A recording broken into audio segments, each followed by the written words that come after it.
तो पिछले वीडियो में अपन ने देखा कि जो स्पॉन्टेनियस प्रोसेस है, जो सेकंड लॉ में मेंशन्ड है ना, वो क्या होता है। तो इस वीडियो में जो नेक्स्ट कॉन्सेप्ट है सेकंड लॉ का, है ना, एंट्रोपी। तो एंट्रोपी जो है वो किस तरह से डिफाइंड है उसको देखते हैं। तो एंट्रोपी क्या होती है? तो entropy is a measure of total number of ways in which energy can be distributed in a system. किसी भी सिस्टम में, सिस्टम मतलब जैसे कोई गैस हुई या कोई मेटल बॉडी हुई, है ना, कोई भी सिस्टम हुआ, तो किसी भी सिस्टम में एनर्जी को डिस्ट्रीब्यूट करने के कितने तरीके हैं, इसका मैथमेटिकल फॉर्मुलेशन अपन देखेंगे अभी थोड़ी देर में। पर एंट्रोपी जो है वो उसका एक इंडिकेटर है। Total number of ways entropy नहीं है, पर एंट्रोपी एनर्जी डिस्ट्रीब्यूट हम कितने तरीके से कर सकते हैं किसी सिस्टम में, है ना, उसका एक इंडिकेटर है। ठीक है। अच्छा, एनर्जी डिस्ट्रीब्यूट करने के तरीकों के लिए हम एक और कॉन्सेप्ट को इंट्रोड्यूस करते हैं इसमें, उसको हम क्या बोलते हैं? माइक्रोस्टेट।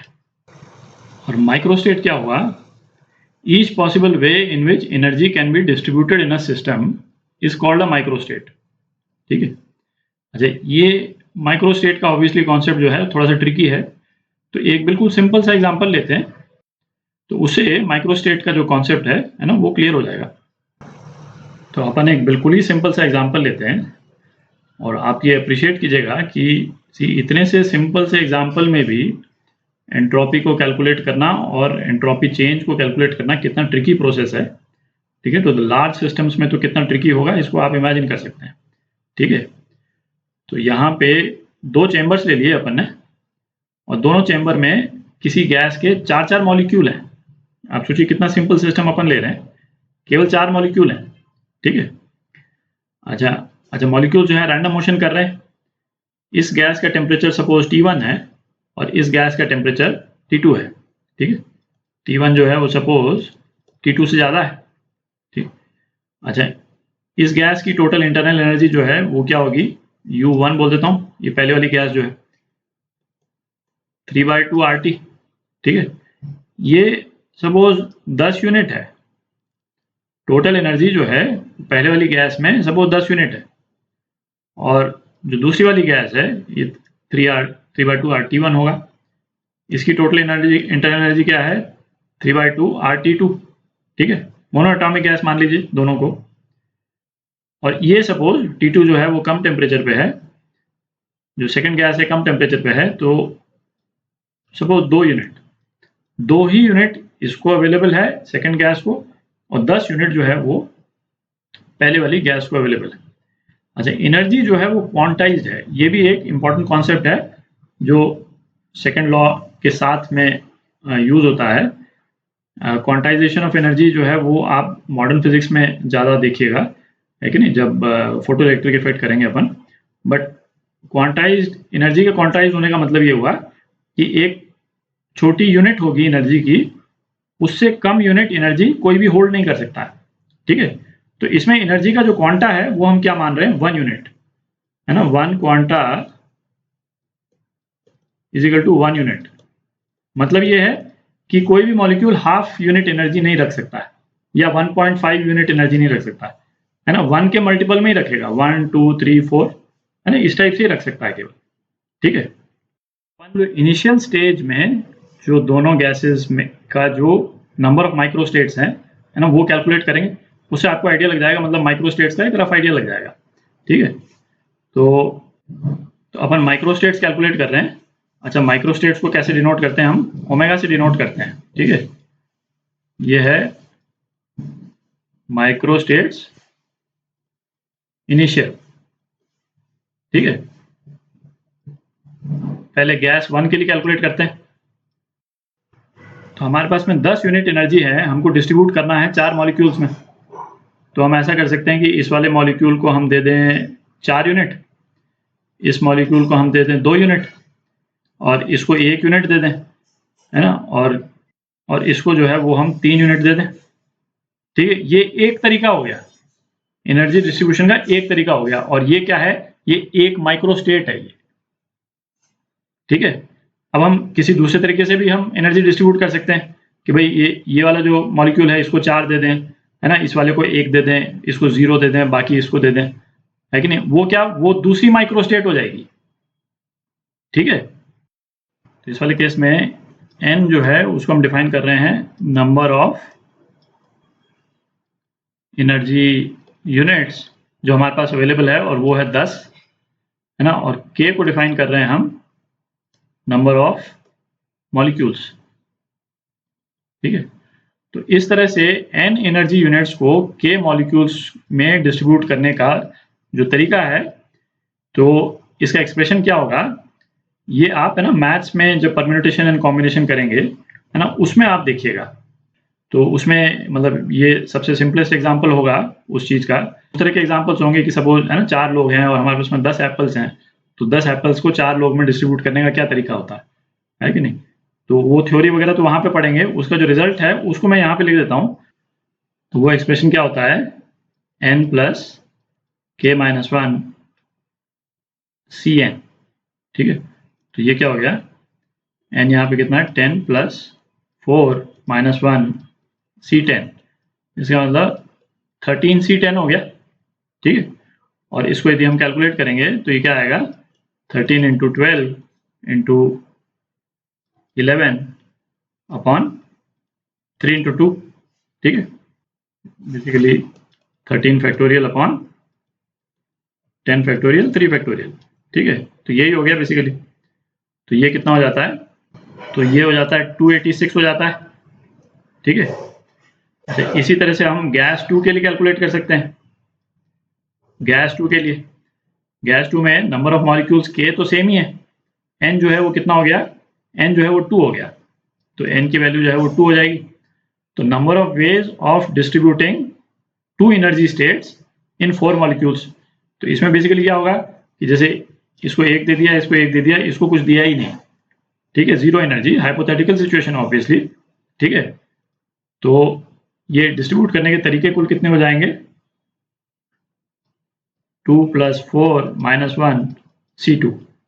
ठीक है, तो ये क्या हो गया 5 C2, और इसको आप कैलकुलेट कीजिएगा तो कितना आएगा 10। ठीक है, 5 इंटू 4 अपॉन 2, तो ये 10 आ गया।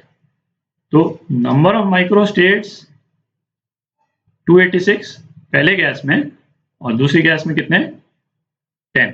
ठीक है, तो इस रिलेशन को अपन नोट कर लेंगे, और अब ऐसा करेंगे, दोनों गैसेस को अपन मिक्स कर देंगे। ठीक है, करते हैं जरा। तो ये हमने क्या किया, दोनों गैसेस को मिक्स कर दिया, बीच का पार्टीशन हटा दिया।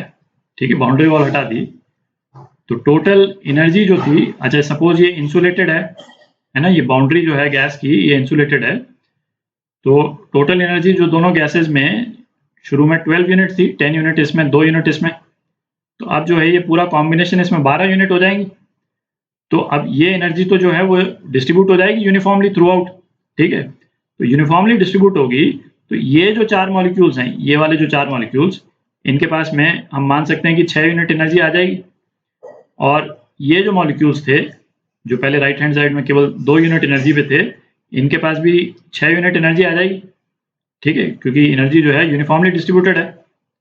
ठीक है, तो अब जो है ये 6 यूनिट एनर्जी जो हो गई, हम फाइनल नंबर ऑफ माइक्रोस्टेट्स निकाल सकते हैं, इन 4 मॉलिक्यूल्स का अलग और इन 4 मॉलिक्यूल्स का अलग।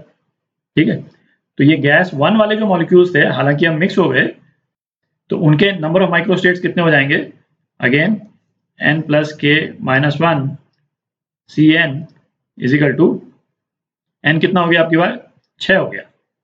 ठीक है, तो 6 प्लस 4 माइनस 1 C6, तो ये कितना हो गया, तो ये कितना हो गया, ये 84 हो गया। ठीक है, अच्छा गैस 2 के लिए यदि अपन लिखें, गैस 2 के लिए नंबर ऑफ माइक्रोस्टेट्स, है ना, इसके पास भी 6 यूनिट एनर्जी है इन 4 मॉलिक्यूल्स के पास में, तो नंबर ऑफ माइक्रोस्टेट्स कितने हो जाएंगे, इसके भी 84 हो जाएंगे। ठीक है, तो इसको यहाँ नोट कर लेते हैं, क्योंकि अब इसको यूज करेंगे अपन। नंबर ऑफ माइक्रोस्टेट्स गैस 1 के मॉलिक्यूल्स फाइनल 84, और नंबर ऑफ माइक्रोस्टेट्स गैस 2 के मॉलिक्यूल्स फाइनल ये भी 84। ठीक है, अब एंट्रोपी निकालते हैं।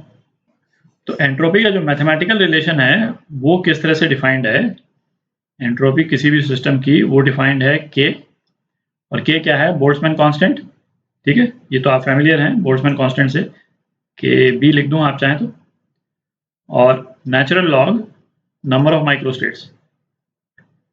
आप देख रहे हैं ये एंट्रोपी का जो डेफिनेशन इटसेल्फ जो है वो कितना ट्रिकी है, ठीक है। अपन ये सिंपल से एग्जांपल में निकाल रहे हैं तब भी हमको कितना कैलकुलेशन वगैरह करना पड़ रहा है, ठीक है। एनीवे तो करते हैं। तो अब क्या है, जैसे जो पहले वाली गैस जो है मिक्स करने के बाद में सेकेंड वाली गैस एक तरह से उसका एनवायरनमेंट हो गई, ठीक है, वो एनवायरनमेंट से इंटरेक्ट कर रही है पहली वाली गैस, ठीक है। तो हम एंट्रोपी चेंज पहले वाली गैस का और जो एनवायरनमेंट है, एनवायरनमेंट में क्या है, 4 मॉलिक्यूल्स ही हैं एनवायरनमेंट में, ठीक है, उनका change in entropy upon separately निकालेंगे, ठीक है। चेंज इन एंट्रोपी किसी भी सिस्टम का वो क्या हो जाएगा, S2 माइनस S1, ये हो गया के एल एन रो 2 माइनस के एल एन रो 1, तो ये क्या हो गया, के एल एन रो 2 अपॉन रो 1, ठीक है। तो इसको ऐसे करते हैं, इसको नंबर ऑफ माइक्रोस्टेट्स फाइनल और नंबर ऑफ माइक्रोस्टेट्स इनिशियल इस टाइप से लिख देते हैं, ठीक है, क्योंकि उसी तरह से अपन लिखा है यहाँ पे। तो change in entropy of the first gas, ठीक है, ये कितना हो जाएगा, के एल एन, है ना, फाइनल नंबर ऑफ माइक्रोस्टेट्स कितने हैं 84 और इनिशियल नंबर ऑफ माइक्रोस्टेट्स 286, तो ये कितना हो गया, तो ये कितना हो गया -1.22 के, ठीक है। Change in entropy of second gas, ये कितना हो गया, K L N 84 upon initial number of microstates 10 था, तो ये कितना हो गया, ये प्लस आएगा फिगर, ये आ गया 2.12 के, ठीक है। तो टोटल चेंज इन एंट्रोपी जो है वो क्या हो गई, सिस्टम और सराउंडिंग की delta S1 plus delta S2, तो ये आ गया आपका 0.9 के, है ना, ये दोनों माइनस हो गए आपस में, तो 0.9 के। तो इसमें देखने वाली बात ये है, ये स्पॉन्टेनियस प्रोसेस था, तो चेंज इन एंट्रोपी जो है हमारी पॉजिटिव आई, ठीक है, ये स्पॉन्टेनियस प्रोसेस है, चेंज इन एंट्रोपी पॉजिटिव आई। तो इस कैलकुलेशन से आप अप्रिशिएट कर सकते हैं किसी एंट्रोपी का जो कॉन्सेप्ट है वो इटसेल्फ में थोड़ा सा, है ना, ट्रिकी है। अच्छा, उसको कैलकुलेट करना ये और भी ज़्यादा ट्रिकी है। तो हमको मेन क्या चीज़ कैलकुलेट करनी है, चेंज इन एंट्रोपी। जैसे यदि आपने इलेक्ट्रोस्टैटिक्स कर ली हो तो पोटेंशियल इटसेल्फ किसी पॉइंट का वो उतना रेलेवेंट नहीं है, किसी दो पॉइंट्स के बीच में जो पोटेंशियल डिफरेंस होता है वो ज़्यादा रेलेवेंट होता है, ठीक है।